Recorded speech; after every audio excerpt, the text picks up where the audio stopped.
Hey, what up, guys? It's me, Raymond, aka Mecho Topper Gamer here, back at it again with another video. And I have something really cool that I want to share with you guys. So, I track all of my games via this app called Gameye. I used to track my collection via price charting. They had their own little app. But then I switched over to Gameye, and that was a lot easier as they had a lot more of what I had in my collection compared to what price charting had. So I want to share with you guys the top 10 most valuable games in my collection according to Gameye. Now I'm going to be sharing with you guys a lot of PlayStation 2 and some PS1. Sadly, most of my other consoles like PS3 and PS4 and even PS5, I don't even have anything really considered high of value. Except for maybe this up here, just according to what I've seen on eBay. But according to Gameye, this wouldn't even really count. This is the Dead Island 2 Hell LA edition. So this is like the collector's edition for Dead Island 2 on PS5. So that would probably be considered like an honorable mention. So let's get on with it. Okay, so starting off this list, and I'm going from the least to the most highest value out of these 10 games. And there is a couple that I had to exclude because the information was just flat out wrong on my Gameye app. And one of them is actually this Yeast Origin Collector's Edition that I bought brand spanking new. I wanted to exclude that because it is sealed. All of these games that I'm sharing with you guys, I bought used. So starting off with Dual Hearts, which according to Gameye goes for about 60 bucks for the condition that I have it in. I have, as you can see here, I have the artwork, and then just the game itself with a original PlayStation 2 case. This is one of the very few Jrpgs in my collection that I am looking for a manual for so I can get this CIB. Now this is an action RPG released by Atlas, and it's kind of like a spiritual successor to the Alundra series, as it has a similar concept of going into people's dreams, and each of the NPC's dreams that you go into act as dungeons in this game, and you do have a bit of an overworld. Now you play as Rumble, who is a young treasure hunter, has come to Sono Island in search of the legendary Dreamstone, and yes, I am reading off the back of the case, so what? Unfortunately, the stone cannot be obtained through ordinary means. Enter Tumble, a magical creature sent on a mission by the Queen to undo the seal on the temple, and Rumble's only way into the dream world. Together they'll travel by land, air, and sea through wondrous and sometimes twisted dreamscapes in order to recover the lost keys that will gain them access to the magical orbs necessary for breaking the temple's seal. Immerse yourself in a luscious 3D dream world with jaw-dropping boss battles, test your wits and skills in 40 stages of exciting sword-swinging and puzzle-solving gameplay. Rumble and Tumble's innovative team-up system offers a unique gameplay experience. Upgrade your weapons to unlock their full potential, wield two at once to unleash a number of dazzling combination tactics. And honestly, after playing this game, I want to say for about maybe 10 hours, I really enjoyed it. So that is Dual Hearts. And I realized talking about Dual Hearts went on for a little bit longer, so I'll make the rest of these segments a little bit quicker. So starting off here, got Dragon Guard 2. This is going to be number 9 in this list. I have this currently CIB with an original PS2 case. I am kind of picky about that. I would like to have all of my PS2 games to have regular PS2 cases. I'm not too worried about the artwork being a reproduction or not, but I would like to have all my Jrpgs CIB, so I was happy when I picked this up from Another Castle. CIB for around $100, but according to Gameye, it goes for about 72. Next up, and the third lowest valued, is going to be Dragon Valor on the PlayStation 1. This is one of my grails on the PlayStation 1. I was able to get this for no money out of pocket, and I did recently pick this up, and I actually recently beat this game, so I will be planning on doing a full review of this game, but I got a couple other games I will probably be reviewing for this. But this also has this little Namco thing, and it has both discs, and it's in really nice condition. And according to Gameye, this goes for about $80. So next up, I have a recent addition to my collection. This is Hoshigami Rooney Blue Earth, another game that I paid for with trade credit. I paid nothing out of pocket for it.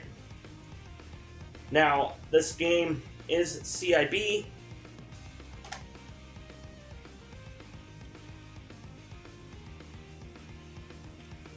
And comes in one of these like multi-disc cases.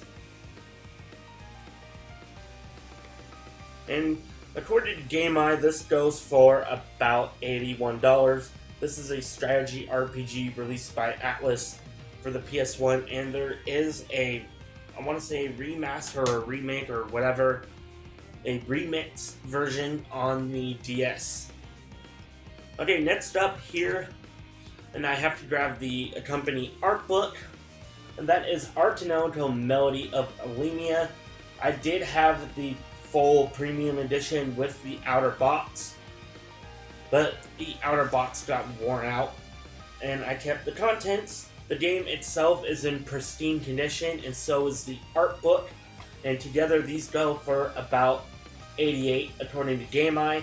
This is a turn-based fantasy sci-fi RPG released by Gust and Banpresto / Bandai Namco for the PlayStation 2, and it's the first in the Arno series, and it was published by NIS America.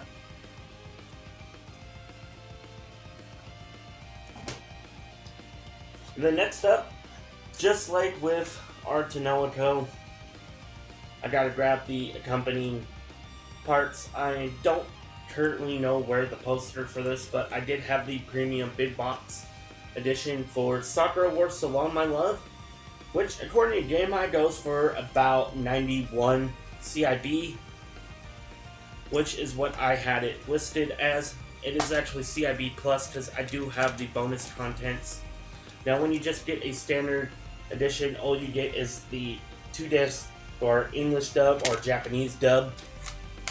And this is a really fun strategy RPG / life / dating sim / adventure game released by NIS America here in the States, but it is a Sega and Red Entertainment developed game and part of Sega's Sakura Wars series. And one of the very first holy grails that I picked up for my PlayStation 2 Jrpg collection from Pink Gorilla back in like 2021. I got it sealed for about $130. Nowadays, it has dropped down in value to about $91. For a while, it was one of my most valuable games in my collection. Now let's move on. On to the sequel to Arno, Arno 2, Melody Metaphalica, which, just like the other 2 games, I had the premium big box edition, and I don't have the big box anymore, but I did keep the contents. For Arno 2, you only got a mini art book and a soundtrack, but as for the game itself, it is still in really nice, almost near mint condition, CIB with the manual and the disc. The disc itself looks like, last I took a look at it, still looks absolutely beautiful. This is one of my favorite games on the PlayStation 2, absolutely love it, but I would recommend you getting really good, doing a lot of level grinding, and just become very overpowered if you want to play it traditionally, as there is a game-breaking glitch that was caused by the localization team at NIS America, and that does appear late in the game. Or you can emulate it with a patch, or you can just get the Japanese version and play that. Okay, and I swear I did not plan this ahead of time. This was just an idea that I got based off of another game that I have in my collection that kind of prompted me to really want to do this. And the reason I'm saying this is because this is Arno Surge, Ode to an Unborn Star. Now, I currently do not have the big box for it. I have the limited edition that I got for free. It was listed for like $100 at another castle. Now, I did keep the contents. I don't have the poster with me right now, but I swear I do have that. It does come with an art book, a hardback art book, and a soundtrack. And this goes for about close to $100. I want to say it goes for like $99 according to Gameye. And I do have the standard edition for it, CIV. Now, the full limited edition does go for around $100 or so online, and if you want a sealed one, I've seen copies go for about $200. But I'm really happy to have this, and this is related to the Arno games, for those who don't know. Okay, so next up I have Wild Arms 5. This is the 10th anniversary title that was developed by Media Vision and published by XC Games. They did the last 2 mainline Wild Arms games on the PlayStation 2. And I do have this with just the case, artwork, and the game itself. I paid $10 for just the disc, which is one of the wildest scores I ever got. And I put in like another $10 to get a PlayStation 2 case with some reproduction artwork and some really high quality reproduction artwork. You can't even tell that it's a reproduction. It looks that nice. And I am looking for the manual, so if anybody knows where I could find a manual for Wild Arms 5, please let me know in the comment section below. I would love to be able to get a manual for Wild Arms 5 at a good price. Now, it goes for about $133 according to Gameye, just based off the condition that I have it listed. And if you want proof, I will be pulling up stats for all of these games here post-edit. Okay, so now the game that actually really prompted me to really want to make this video, and that is MS Saga A New Dawn, which really surprised me. Like, holy crap. This is considered, according to Gameye, goes for about 156 CIB, and I even checked on eBay, and the prices are insane. This is currently my most valuable PS2 Jrpg, like the most valuable game in my entire collection. Now that will be changing after next week, because I am planning on getting one of my holiest grails for the PS2. And I'm going to be keeping that a bit of a surprise until I get it in my hands. So expect a future video on that. Kind of teasing you there, but MS Saga A New Dawn, which I just opened up the case and forgot to show you guys, but I do have it CIB. And this entire game, the reason for this video is just absolutely mind-boggling that according to Gameye, this goes for that much. Now, I am not planning on selling any of these games that I have in my collection that are my most valuable. Even if I really, really needed to, these are games that I just couldn't really live without. I would highly regret selling them off. So I'm like really happy to have these in my collection. I mean, if these were the only games in my collection, plus like Tales of the Abyss, I'd be really happy. So that is going to be it for this video. I hope you guys enjoyed it. You can let me know by leaving a comment in the comment section down below. Smash the like button. Subscribe if you guys are new to the channel. And I will see you guys in the next video. This is Metro Otaku Gamers signing out. Peace.